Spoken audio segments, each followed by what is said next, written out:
Welcome back to the AI Book Review Hub. I'm thrilled you've joined us today. As always, I do the hard work looking across the internet so you don't have to.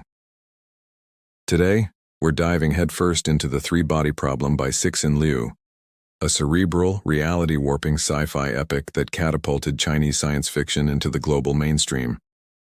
With its sprawling vision, unsettling questions, and weighty sense of inevitability, it's a book that doesn't just entertain, it challenges the very way you look at civilization itself.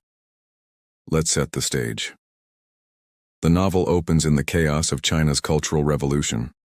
Amid the ideological purges, astrophysicist Ye Wenjie watches her father brutally beaten to death by Red Guards. Scarred and isolated, she is conscripted into a top-secret military program called Red Coast Base, where she makes a fateful decision. She transmits a signal into the cosmos, hoping for contact, and perhaps a reckoning. Fast forward to the present. Scientists across the globe are dying by suicide under strange circumstances. Enter Wang Miao, a nanomaterials expert, who's pulled into an investigation led by a gruff but shrewd Beijing cop named Cixin. As Wang digs deeper, reality itself begins to fray.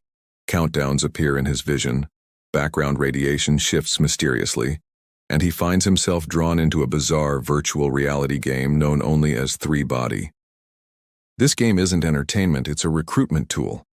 A simulation designed by a clandestine group of earthbound conspirators who've made contact with an alien civilization. That civilization hails from Trisolaris, a planet in a 3-star system plagued by chaotic orbits, leading to unpredictable and devastating eras of climate collapse. The Trisolarans are now en route to Earth. Ye's transmission decades earlier has triggered first contact, and now factions form.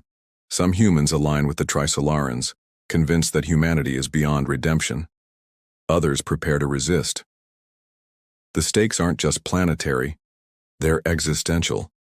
It's this collision between science and ideology, between despair and hope, that gives the Three-Body Problem its haunting power. Let's talk characters. Wang Miao is an excellent entry point for readers. He's brilliant but grounded. A scientist, yes, but not a superhero. His descent into paranoia, his awe at the incomprehensible truths he uncovers, anchor the novel's speculative leaps in something human. Cixin, or Da Shi, is a scene stealer. A rough-edged cop with a soldier's pragmatism, he provides grit and comic relief, but also vital clarity. Where others chase ghosts, Shi sees patterns. He's the novel's moral compass, and possibly its only realist. Then there's Ye Wenjie.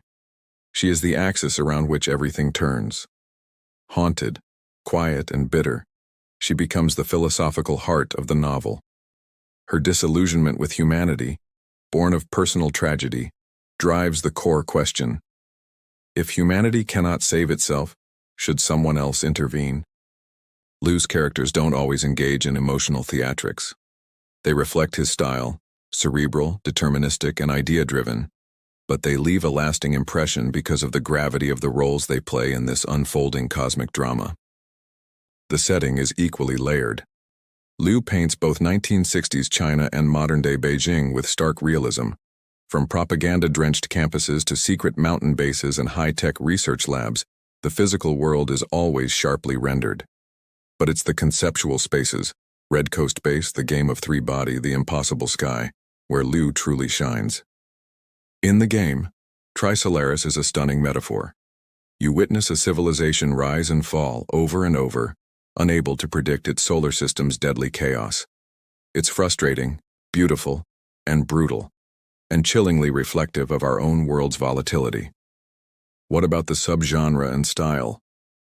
The Three-Body Problem is hard science fiction at its finest. Expect quantum mechanics, astrophysics, orbital dynamics, signal processing. Liu doesn't dumb things down. But he doesn't alienate either. His gift lies in translating the abstract into tension. When Wang starts seeing impossible numbers appear in photographs, or when Ye sends her signal into the void, you feel the weight of science as awe and fear. There's also strong philosophical undercurrents. Existentialism, determinism, the Fermi paradox, the dark forest theory of cosmic silence. Liu's style is not lush or ornate. It's clean, logical, and patient. But every chapter builds pressure. Like gravity. Inescapable. Is it readable? For some, the translation, handled masterfully by Ken Liu, may feel formal or stiff in places. The dialogue isn't always punchy, but it is clear, and the pacing accelerates significantly in the second half. This isn't a breezy space opera, it's science fiction that respects your intelligence. If you're willing to meet it halfway, it rewards you with a profound sense of scale and dread. Now, who is Cixin Liu? Born in 1963 in Shaanxi province, Liu was a power plant engineer before turning to fiction. He's been called China's Arthur C. Clarke, and it's no exaggeration. His vision is as vast as the void itself. He's won the Galaxy Award, China's top sci-fi honor, multiple times, and The Three-Body Problem earned him the Hugo Award for Best Novel, the first Asian author to win it. Even Barack Obama praised the book's immense scope. His other major works include The Dark Forest and Death's End, which complete the trilogy. He's also written Ball Lightning, Supernova Era, and The Wandering Earth, the latter adapted into one of China's highest-grossing films. And yes, there's an audiobook. Originally narrated by Luke Daniels, the first edition received mixed reviews. Some praised the performance's clarity, others felt it lacked tonal nuance. But a new edition narrated by Rosalind Chow, yes, the actress from Star Trek and Disney's Mulan, was released by Macmillan Audio in 2024. Chow's narration brings depth, especially to Ye Wenjie, whom she also plays in the new Netflix series. Her voice evokes the emotional silence and cold intensity of Liu's world. It's a performance that's both meditative and suspenseful, grounding the high-concept story in real human pain. And speaking of Netflix, The Three-Body Problem has now been adapted into a major series by the showrunners of Game of Thrones. Premiering in March 2024, it's a big-budget retelling that takes some liberties but captures the novel's central dread. With a global cast, jaw-dropping visuals, and Chow at the helm, the show has brought Liu's vision to a whole new audience. So, what next? If you loved The Three-Body Problem, the next two books are must-reads. The Dark Forest expands the scope dramatically, and Death's End brings the saga to a philosophical and devastating close. For something similarly smart and strange, try Ted Chiang's Stories of Your Life and Others, Peter Watts's Blindsight, or Mary Doria Russell's The Sparrow.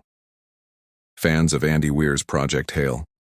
Mary will find familiar stakes, though Liu is far more deterministic and less comedic. To sum up, The Three-Body Problem is a triumph, a novel that begins with one woman's quiet despair and spirals into a tale of species-wide survival. It's slow to start, but by the end, you'll be staring at the stars differently. This is science fiction as philosophy, as warning, as awe.